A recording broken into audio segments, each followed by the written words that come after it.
Among the main issues mostly discussed in Egypt's presidential campaigns, Israel and relations with this regime is of great significance to the public. All presidential hopefuls have clearly stated that they will revise the treaties reached under Hosni Mubarak. Karim Gamaluddin reports from Cairo.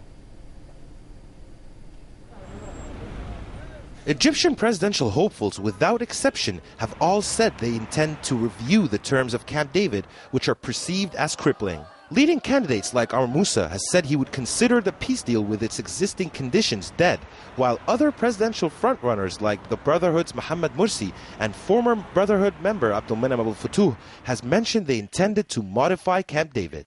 This decision is not only for the president. It was in the past the president who ruling everything and who is taking every decision in the country. It was in the past, and now after the 25th of January revolution, it is the voice of the people, the voice of the parliament, the voice of the government or the cabinet and the president. Observers say Egypt's presidential candidates have realized that Egyptian citizens who angrily stormed the Israeli embassy in September and who have always refused any form of normalization with the occupiers of Palestine and Arab lands are now as anti-Israeli as ever, feeling that the new Egypt should deal for once with Israelis and U.S. arrogance.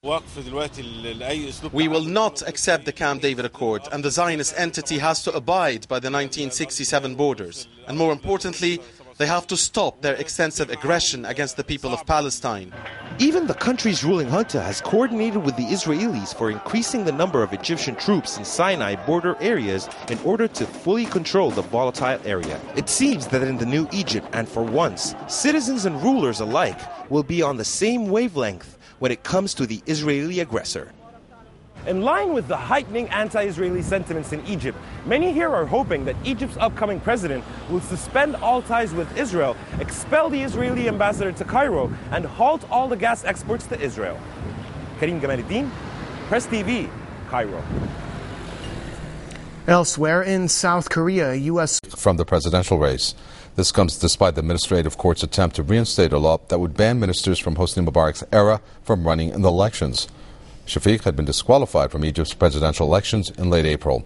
His disqualification came after the disenfranchisement law was passed by Parliament and approved by the ruling military council.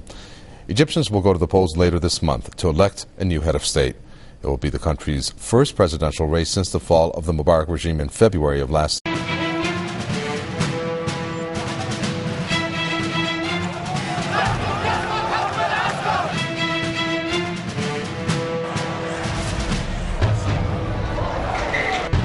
No way, after all of this blood that we have lost as Egyptians, that we will accept anyone from the old regime.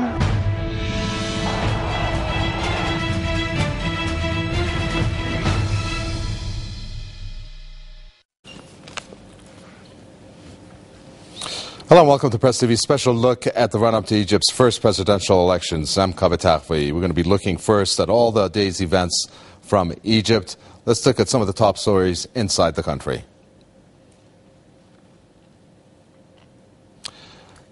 Voting begins for Egyptian expats on Friday. Amr Moussa, Abdulmenem Abul Futuh face off in the first TV debate. The Electoral Commission refuses ban on Mubarak's Prime Minister Ahmed Shafiq despite disenfranchisement law. 4 new cabinet ministers take oath before junta's leader. And Egypt's vote faces a legal challenge as the administrative court orders the election to be suspended.